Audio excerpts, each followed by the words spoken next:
Eu tinha certeza que esse dia chegaria. A verdade prevaleceu. Não importa a situação, a gente sempre toma partido da verdade. Assim, pautamos e somos pautados pela voz das ruas e das redes. Estamos presentes nos momentos de luto e nos momentos de luta, sem deixar de transmitir a esperança. Esse sentimento que, apesar de qualquer análise, teima em tomar conta do coração dos brasileiros e das brasileiras. Daquelas que votam, das que se candidatam e das eleitas. Porque no Brasil da gente, todo mundo merece investimento. Para quem já é da casa, siga em sintonia com a gente. Para quem ainda não é, muito prazer. Fazemos parte da Rede Povo de Comunicação do PT. TV PT. Aqui brilha uma estrela.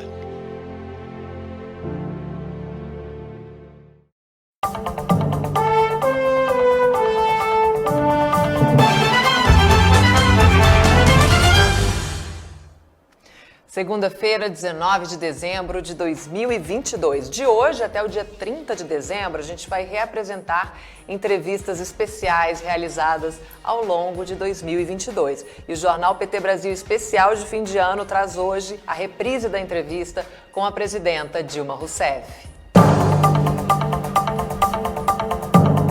Dilma, seja muito bem-vinda ao Jornal PT Brasil. Bom dia, minha querida. É um prazer falar com vocês.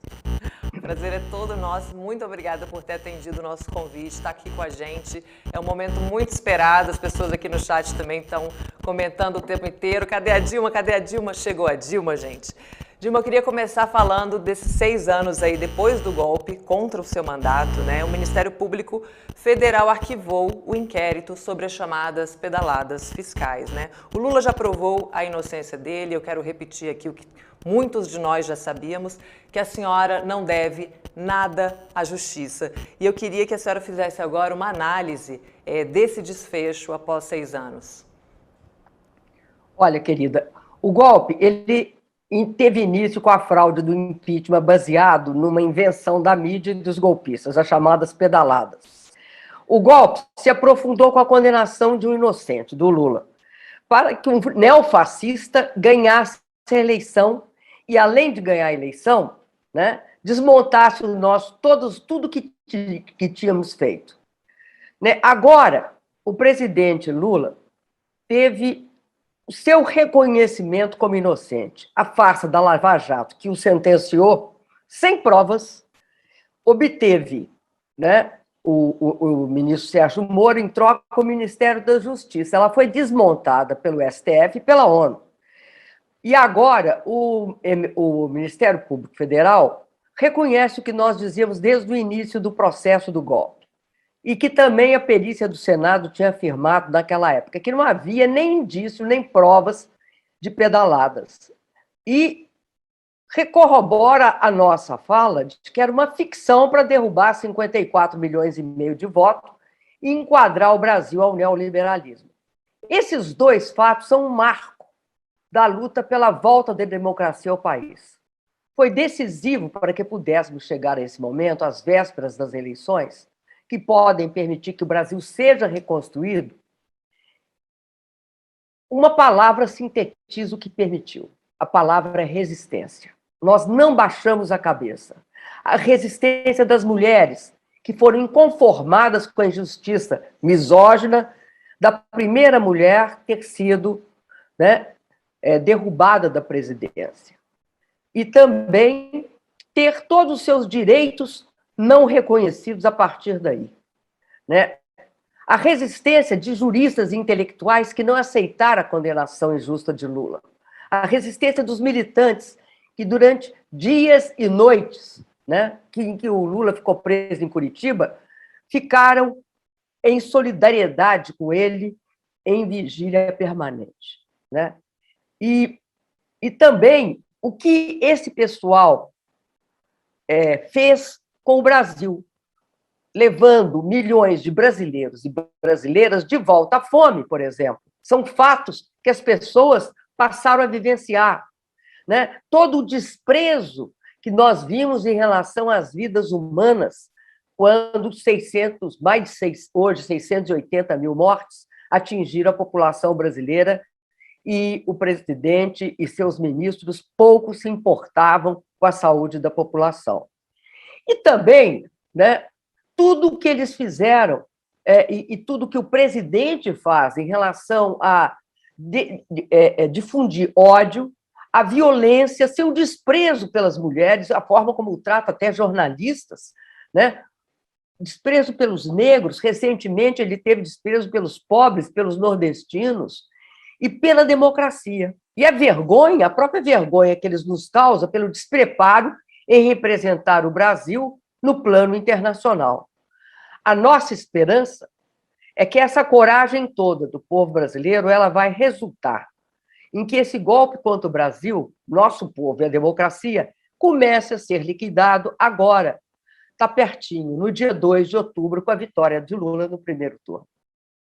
Presidente, a senhora sempre pontuou aí o que motivou o golpe, né? O sequestro do orçamento com o teto de gastos, o ataque aos direitos dos trabalhadores com a chamada reforma trabalhista e a tomada do pré-sal por interesses estrangeiros, né? Que preço que o Brasil pagou por esse ataque à democracia?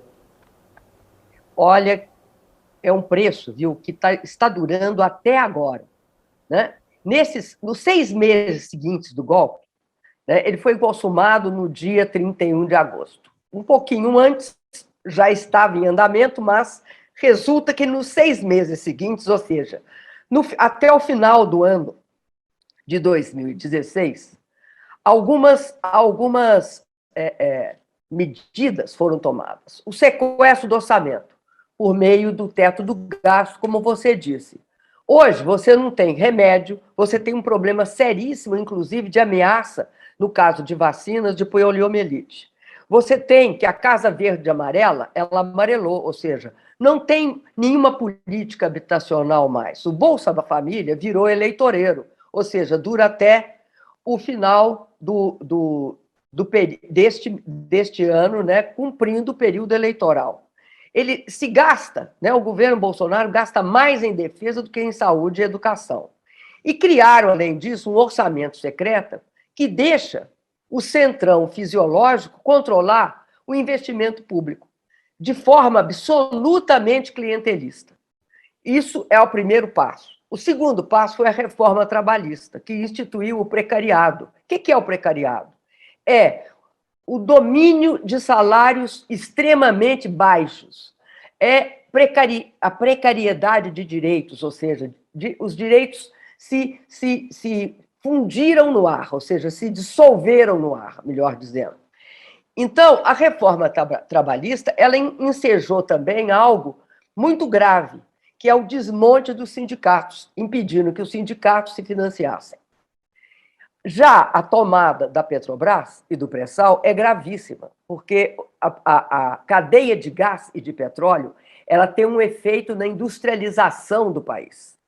Mas, falando de coisas mais próximas assim das pessoas, o desmonte, a tomada da Petrobras, né, a tomada e do pré-sal por interesses estrangeiros, como você falou, a marca mais aparente e visível para a população é a política de preços, o chamado PPI, que elevou à estratosfera o quê? O preço do gás de cozinha, que é fundamental para as pessoas se alimentarem, né? O gás de cozinha custa uma barbaridade atualmente, né? As pessoas, para ter acesso ao gás de cozinha, têm de optar se come ou se liga o gás. Então, muitas pessoas, né, têm usado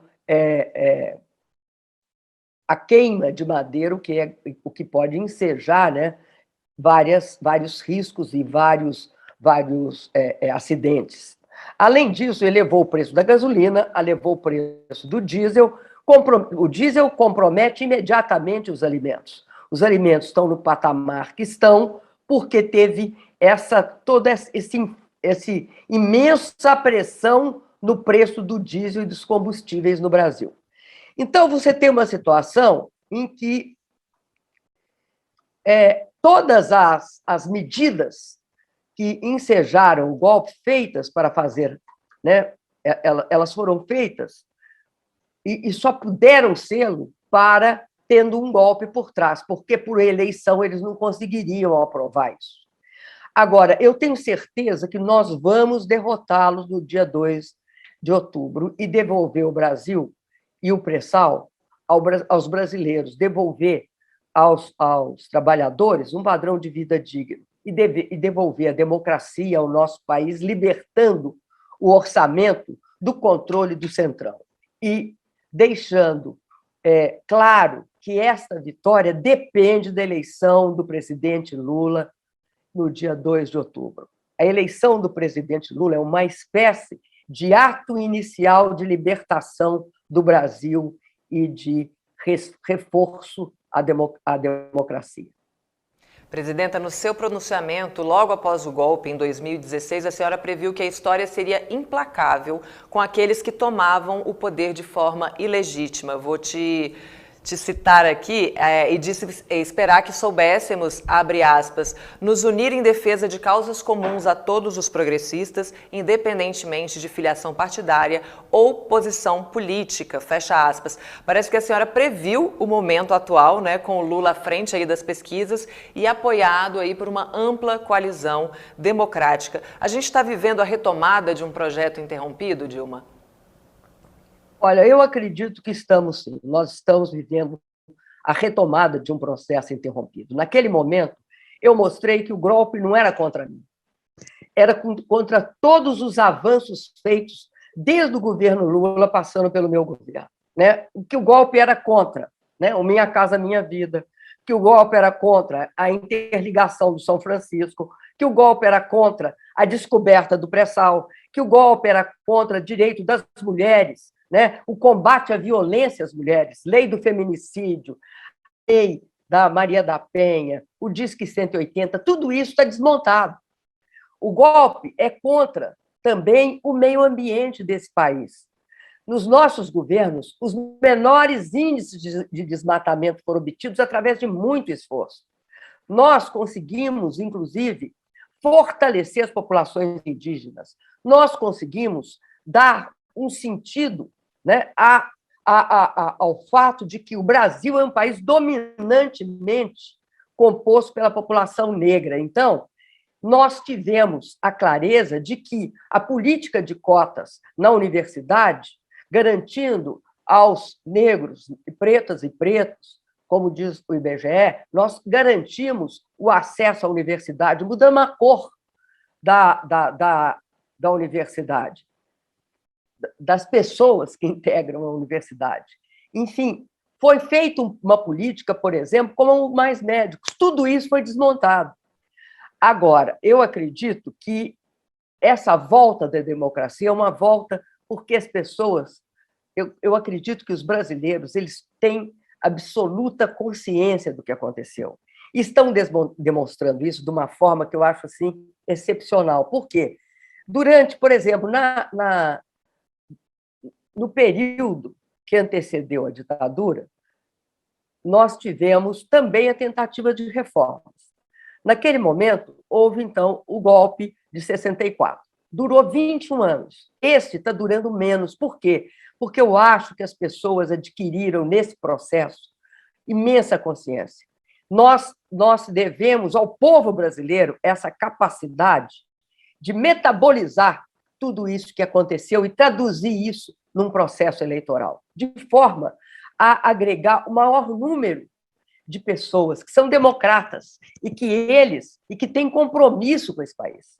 Não é uma questão só de posição partidária, e acho que isso foi feito de forma brilhante pelo companheiro Lula, agregando milhões de pessoas e tendo essa capacidade de diálogo e de criação de consensos, que é característica dele. E isso eu tenho certeza que vai resultar num bom momento para nós no dia 2 de outubro, porque ali é uma espécie de início. Nós vamos reiniciar, né, o processo democrático no Brasil, o processo de crescimento econômico, mas, sobretudo, nós vamos voltar a cuidar da questão fundamental para um país que tem a população e as diferenças sociais que nós temos, que é a desigualdade. O Brasil tem de ter um compromisso com a redução da desigualdade. A nossa única grande riqueza não é o pré-sal, não são as nossas matas e florestas, elas todas são, mas a maior riqueza é o povo brasileiro. Se não der condições para o povo brasileiro se transformar, para as mulheres poderem criar seus filhos, para as nossas crianças não ficarem paradas nos semáforos pedindo esmola, para que as nossas crianças estudem, para que as nossas crianças virem, né, técnicos, engenheiros, cientistas, nos tirem da miséria e nos levem à riqueza. Porque o caminho da riqueza é um só: educação, educação e mais educação. E isso eu tenho certeza que o governo Lula, este terceiro governo Lula, saberá fazer com grande competência, porque já fez. A Josi Negreiro está dizendo aqui, Dilma foi profética, e é nessa linha aí da sua capacidade de ler aquele momento do golpe e fazer essas previsões todas que a gente consegue atestar. Eu queria também lembrar que durante o seu pronunciamento, a senhora disse que a misoginia foi um dos elementos daquele impeachment fraudulento. E as mulheres que acabaram sendo as mais afetadas pelo golpe, né, tiveram um papel fundamental na defesa da democracia e também na defesa do presidente Lula. Agora são elas, as mulheres, especialmente as mais pobres, né, as principais responsáveis pela rejeição ao Bolsonaro. Qual é o papel das mulheres, Dilma, nessa reta final aí da campanha?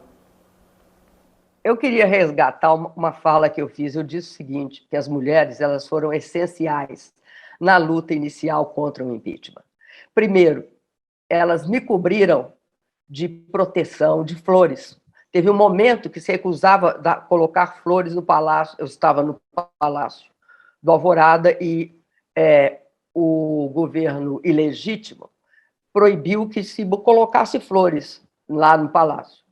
Mas as mulheres fizeram uma fila na frente do Palácio do Alvorada, levando flores para mim.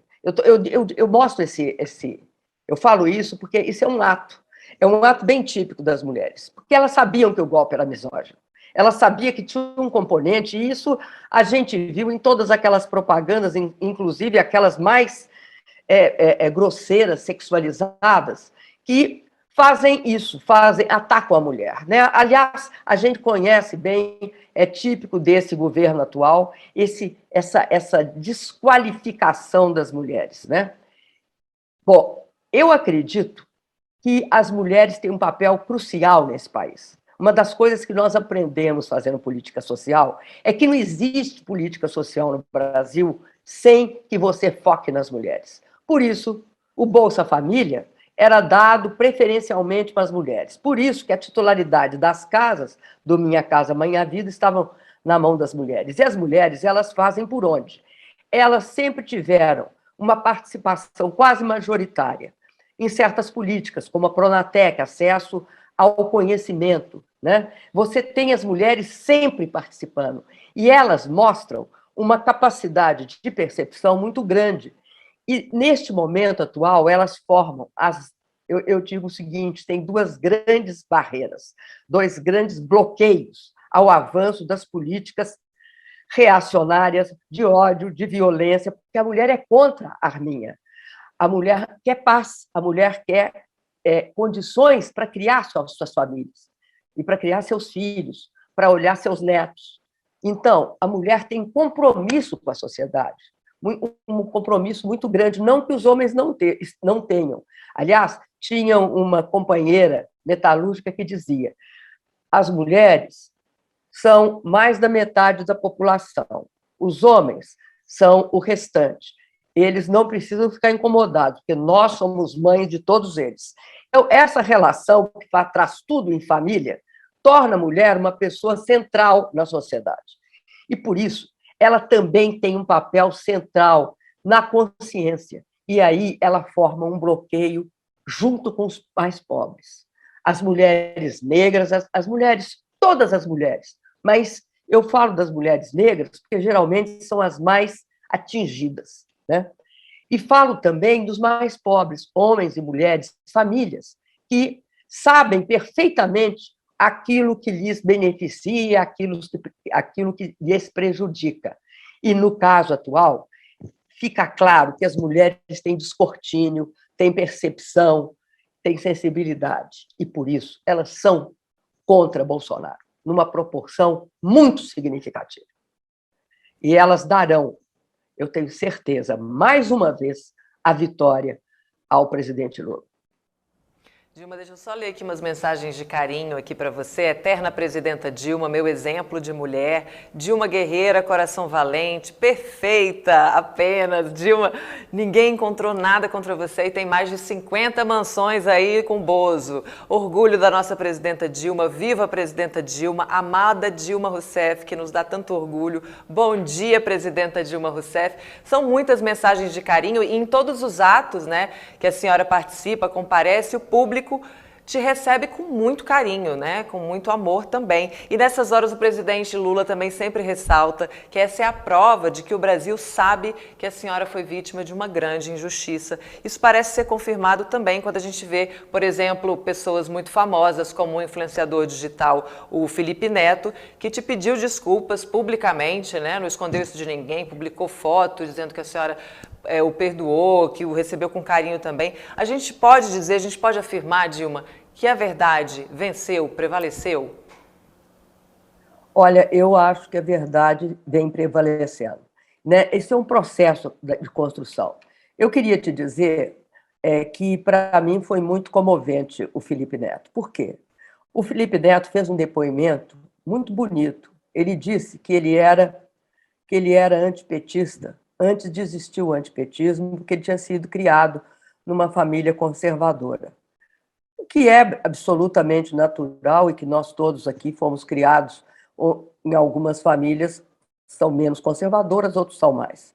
Mas o que eu respeito muito no Felipe Neto? Eu acho que o Felipe Neto é uma pessoa que está construindo a sua própria consciência. Ele não se deixa mais ser influenciado por nenhum daqueles mecanismos bem corrosivos que a mídia soube introduzir no Brasil, criando esse clima. Ela queixa muito de polarização, a mídia. A polarização existe pela sociedade. A sociedade é uma sociedade polarizadíssima. O Brasil é uma das sociedades mais polarizadas do mundo devido à imensa desigualdade, porque nós somos um país rico. E somos um país com a população pobre. É essa polarização terrível. Mas tem uma polarização que é nociva. Qual é? Essa é da realidade. A gente só vai superar essa polarização quando superar a desigualdade. Mas a outra polarização é a deliberada, aquela que cria inimigos onde só existem adversários. Essa polarização, que foi feita pela mídia, é a que o Felipe Neto denuncia. E denuncia dizendo que criou nele um espírito de pouco crítico a respeito do que se dizia. Então, eu respeito ele muito, porque ele construiu a si mesmo, né? E a pessoa tem que ser capaz disso, tem de ser capaz de aprender. E a gente tem de respeitar que as pessoas mudem, que as pessoas errem e mudem. Tem umas pessoas que você não pode aceitar, que são os traidores. Quem traiu não tem perdão. Sabia do que se tratava, foi fraco e traiu. E nenhuma civilização perdoa, nenhuma. Isso vem desde a eternidade. Eu te digo o seguinte, talvez seja uma das reações mais fortes das comunidades humanas primitivas, e das modernas e das civilizadas. A traição não é concebível. Agora, o Felipe Neto é outra questão. O Felipe Neto tem uma grande generosidade, tem um papel importante na conscientização da juventude. E, sobretudo, a forma como ele fez me emocionou muito. Eu fiquei extremamente emocionada com a clareza dele, sabe, a pessoa transparece o que ele é. Ele é um menino íntegro, ele é um menino honesto, é um menino capaz, e ele tem, porque ele é um jovem, né? Eu tenho 74 anos, ele Ele está começando, e acho que ele está começando muito bem. Ele vai cumprir, eu tenho certeza, um grande papel no Brasil.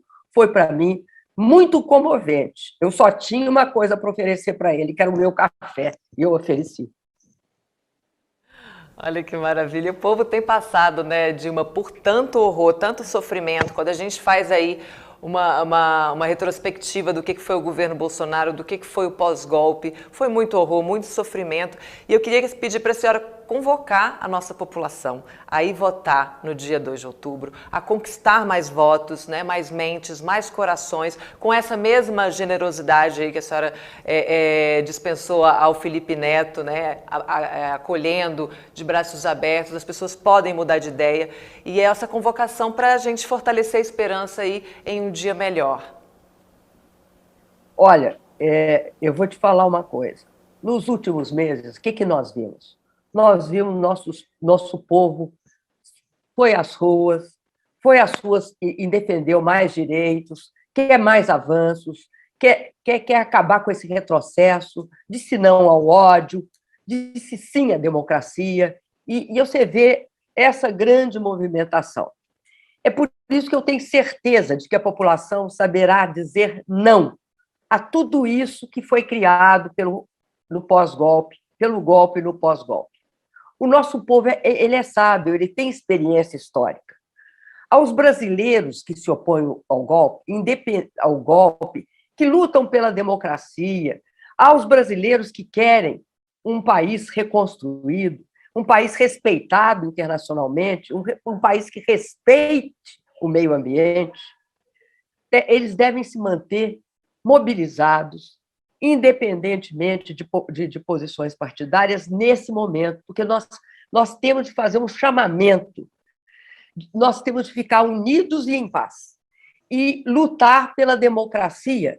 Não tem data para terminar. Essa luta é uma luta permanente, que exige de nós sempre uma dedicação constante, porque nós que somos garantidores da democracia, né? Nós precisamos eleger o presidente Lula no dia 2 de outubro. Precisamos de eleger no primeiro turno, para que a luta da democracia se transcorra de forma mais rápida. Mesmo ela não tendo prazo para terminar, a luta para reconstruir o que eles fizeram também é longa, mas essa tem de prazo. É uma luta que nós podemos vencer, e podemos vencer agora. Essa vitória é uma vitória que depende de todos nós, de cada um de nós. Vamos mostrar ao mundo que há milhões de defensores da democracia no nosso país. Eu sei, muitos sabem, sobretudo o nosso povo sabe. Como eu disse naquela época, a história não termina assim. Nós vamos voltar, nós voltaremos. E eu tenho certeza que a democracia é o lado certo da história. E que, no dia 2 de outubro, o lado certo da história é apertar 13, é eleger Lula presidente. E jamais eu tenho certeza que o povo brasileiro vai desistir de melhorar a sua vida, vai desistir da democracia. E nós vamos todos apertar 13 no dia 2 de outubro. É isso, Dilma. Deixa eu só ler também mais umas mensagens aqui para a senhora. O Alexandre Silva diz: bom dia, Dilma, eu te amo. O João Pedro de Oliveira Mercedes, que é aquele artista que é autista, que faz os desenhos de várias personalidades, diz que te adora, te manda um beijo. Aquele que se filiou ao Partido dos Trabalhadores, diz que já fez um desenho seu também. A Josi Negreiros diz: Dilma, meu filho tem 2 faculdades, uma delas de engenharia química com mestrado, além de outros cursos, né, especializações, e tudo graças a ti, ao teu governo. Ela te agradece aqui. Tem muita mensagem te mandando beijo, muita gente com orgulho imenso dessa mulher, primeira presidenta do Brasil, mulher honesta, digna, verdadeira, diz aqui a Marlene Santos.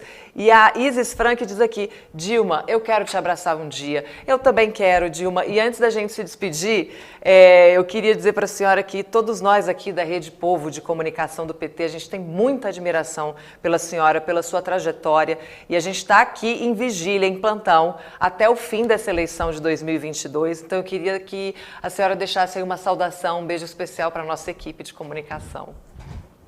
Olha, eu mando um imenso beijo especial de comunicação. Aliás, um beijo especial para a equipe de comunicação. Quero dizer para vocês que essa relação é a relação que faz valer a pena todas as dores, sabe?